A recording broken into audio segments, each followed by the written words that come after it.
Мен алдыңғы видеода сіздерге түсіндірген болатынмын. Бір видеом бар. Осы жерде мысалға мына жерде $100 акцияның бағасы $100 болып тұрған кезде біз өседі деп ойлап long позиция ашамыз, long позиция ашамыз.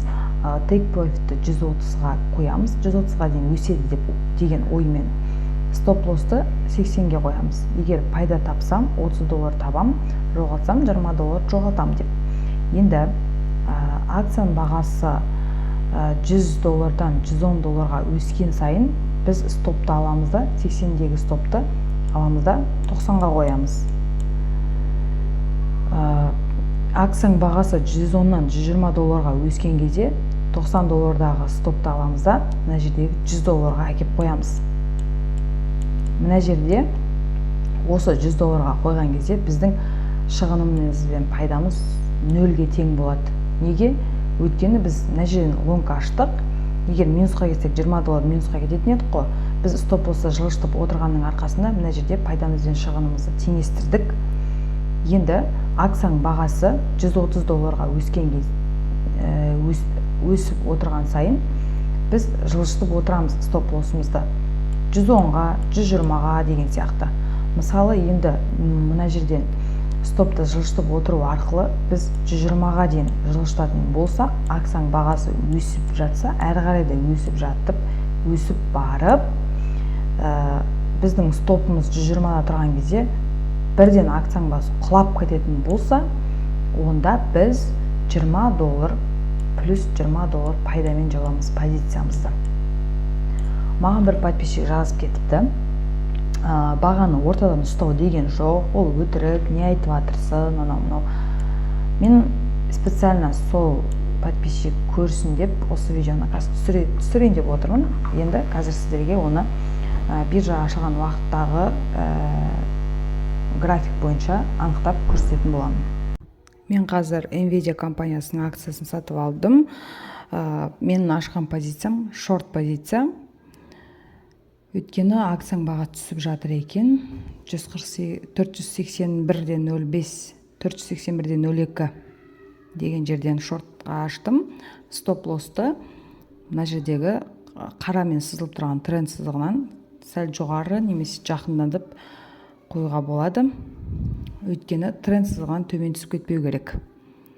Өйткені баға сол жерге дейін қайтадан барады деген сөз. Take profit'ті 478-де 25-ке қойдым. Егер баға төменге қарай түскен сайын біз стоп лоссымызды төменге қарай жылжытып, өзіміздің рискімізді азайтып отырсақ болады.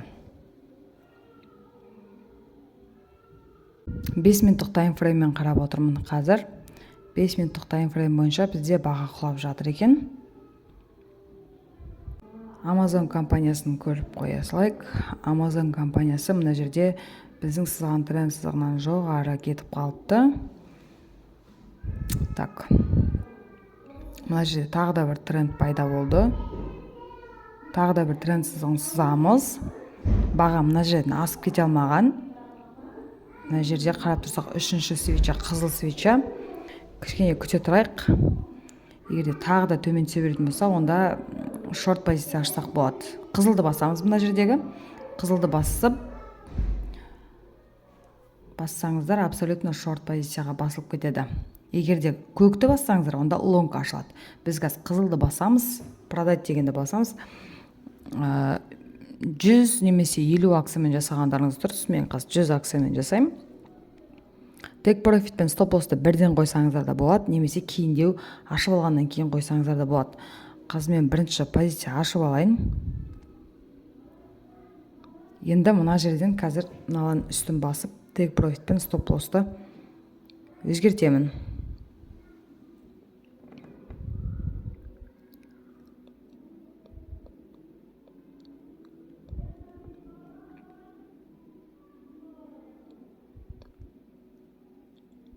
Take profit'ті 147-де 19-ға қойдым. Стоп лоссты 149-да 27-ге қоямыз. Өйткені біздің тренд сызығымыз 149-да 26-да тұр. Содан жоғары қоюымыз керек. 149.27 изменить дегенді басамыз. Мына бір жерлерден поддержка алған баға. Nvidia-ға қайттан көрейік. Мына жерде мен Nvidia-ны асығыс бір акциямен жасап қойдым. Енді оны өзгерте алмаймыз. Негізінде 100 немесе 50, может 30 акциямен жасаған дұрыс, чтобы пайда жоғары болады. Қазір бізде бір акциямен $1-2 болады. Стоп лоссты төменге қарай жылжытып жатырмын. Өйткені акцияның бағасы түсіп жатыр. Изменить дегенді басамыз. Шығынымды $-20 азайтып қойдым. $-0.20, даже $1 да жетпейді. Акцияның бағасы төмен түскен сайын шығыныңызды азайтып, стоп-лоссты төменге қарай жылжытып отырсаңыз болады. Қазір күтеміз. Тағы да келесі свеча 5 минуттан кейін қызыл болып ашылатын болса, онда стоп-лоссты тағы да төменге түсіреміз. Так, Amazon құлап жатыр екен. Мына бір жерлерден қайттан поддержка алып кетуі де мүмкін. Жасыл свеча пайда болды мына жерде. Біздің take profitқа дейін бару керек, менің анализім бойынша. Күтеміз.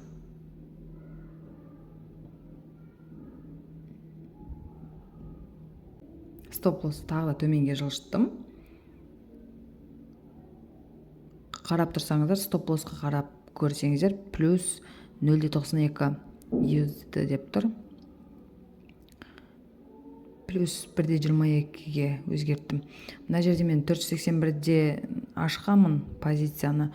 Енді егер жабылып қалатын болса, $+1.2 жабылады позициям. Тіпті жабылып қалған күннің өзіне минуспен жабылмайды. Стопты жылжытып отыру сол үшін қажет. Егер де біздің қойған take profitімізға баратын болса, $+2 жабылады. Кішкене күтеміз. Қайта-қайта ауыстырып қарап отырасыздар осылай. Егер де қазір жасыл свеча пайда болып баға өсіп кететін болса, онда біз $+1.22 жабылады біздің позициямыз. 5.67 бұл Nvidia компаниясының ATR-ы $14. Қазір баға $5.67 дейін түсті. Мына жақта линейканы алып есептеп көресіздер, $5.76. Демек бұл тағы да $6 дейін $6-8 дейін түсуге мүмкіншілігі бар. Егер де стоп-лоссқа жететін болса, қазір біздің позициямыз жабылып қалады. Бірақ плюспен жабылады. Жабылып қалды. Біздің позициямыз жабылып қалды. Стоп-лосспен көрсетем. Қазір сіздерге көрсетем. Астыңғы жақта ашқан позицияларымыз, мына жақта покупка, продажа деп сатып алғандарымыз, барлығы take profit, стоп-лосс қаншаға қойдық, барлығы осы жерде көрініп тұрады. Мына жерде $+1.17, $+1.17 жабылды біздің позициямыз. Енді Amazonды көрейік. Amazonда тренд ауысып кетті.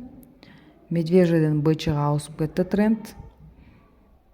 Бұл жерде уже күтудің қажет жоқ. Позицияны жабу керек. Қайтадан лонг ашу керек. Шортты жауып, лонгты ашу керек. Мына жерде 100 деген қызыл болып тұр. Қазір мен шорт болғандықтан -100 деген қызыл болып тұр ғой, ашқан позициям. Қазір лонгқа ауыстырған кезде ол жасыл болады. Кішкене күтейік. Егер баға тағы да көтеріліп кететін болса, онда лонгқа ауыстырамыз. Неге? Себебі тренд ауысып кетті. Мета компаниясын бір көріп қойайық. Мына жақта Мета компаниясының графигінде баға консолидацияда жүр. Қазір ешқандай позиция ашудың қажеті жоқ. Мен бұл жерден точка входа, точка выхода көріп тұрған жоқпын.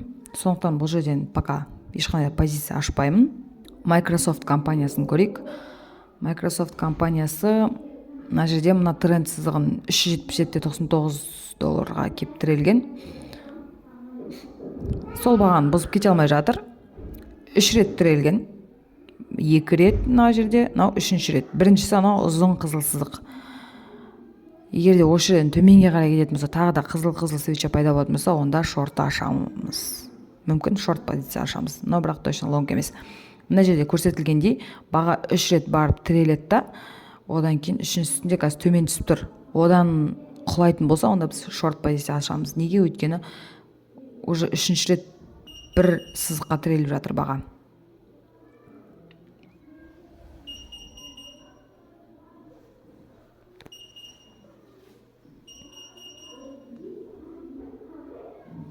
Қазір мен лонгқа ауыстырдым позициямды.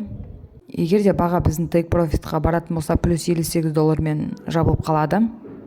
Бұл жерде енді керісінше стоп лосс астында тұр. Астындағы стоп лоссты баға өскен сайын жоғарыға жылжытып отырамыз. Бағана шорт позицияда акцияның бағасы түскен сайын төменге қарай жылжытып отырдық қой стоп лоссты. Енді бұл жерде акцияның бағасы өскен сайын стоп лоссты жоғарыға жылжытып отырамыз. Мне кажется, жаңа мына жердегі екі ұзын қызыл свечаның тені фитилі $149 асып кете алмаған. Маған take profitті 149-ға өзгерту керек. Стоп лоссты жоғарыға жылжыттым. Минус $30 дейін өзімнің рискімді азайттым. Күнде кешкісін осылай трейд жасаған кезінде күтіп отырамыз. Нақты анализ жасап аламыз. Егер де тренд бычыға ауысып кетпеген жағдайда позицияны ауыстырып керек жоқ. Стоп лоссты жылжытып қойдым. Плюс $20 дейін өзім рискімді азайтып қойдым. Егер жабылып қалған жағдайда плюс $20 мен біздің позициямыз жабылады. Стоп лосспен біздің позициямыз жабылып қалды. Қазір төменгі жақтан көрсетем. Мына жақта, астыңғы жақта журнал, история счетов. Мына жерде қарасаңыздар болады плюс $20. Стоп лосспен жабылып қалды біздің позициямыз. Мына жерде плюс $1.17, мына жерде плюс $20. Қазір шамамен 20-30 минутымыз кетіріп жасаған трейд бойынша $21.7. Бүгінгі пайдамыз теңгемен алғанда 10.807 теңге.